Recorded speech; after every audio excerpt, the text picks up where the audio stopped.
an exclusive lifestyle. The Brits abroad in Singapore have always enjoyed the fine trappings of an expat life. But the credit crunch is changing all that. Many Britons work here in the swanky business district, employed in financial services, shipping and industry. All sectors that have suffered a major downturn.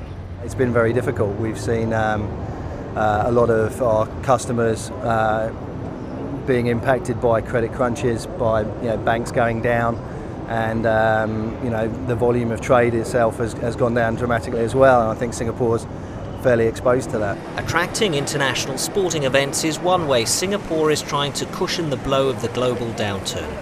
But golf, motorsport and sailing are all feeling the pinch. The round-the-world Volvo Ocean Race arrived here over Christmas, but for one team and its British navigator, Singapore will be the end of their campaign. We hit the dock and within a few minutes we had a team meeting, and we were told by the CEO that unfortunately the backers of the team felt that it was no longer sustainable given the current sort of global economic situation, and so we were effectively handed our P45s. The 7 remaining teams renew their rivalries next week as the race heads off to China. But sport is just one example of how Singapore is trying to attract more niche tourism. 2 huge casinos are being built in an attempt to grab a part of Macau's vast gambling income, which is even greater than that of Las Vegas.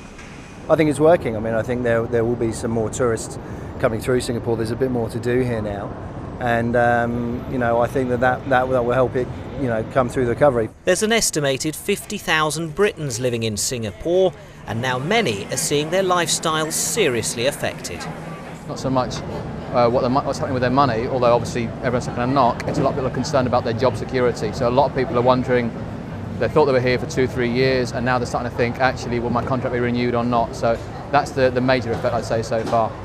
You do see it around Singapore now. I think it's generally a little bit quieter. And I know people who've got kids in all the international schools, there's suddenly there's lots of places available now, whereas there was waiting lists before, so it definitely is affecting people. With expats tightening their belts, local businesses say they've also been hit, though you wouldn't know it here, where New Year was rung in with £300 bottles of champagne and beer cost £7 a pint. Alec Wilkinson, Sky News, Singapore.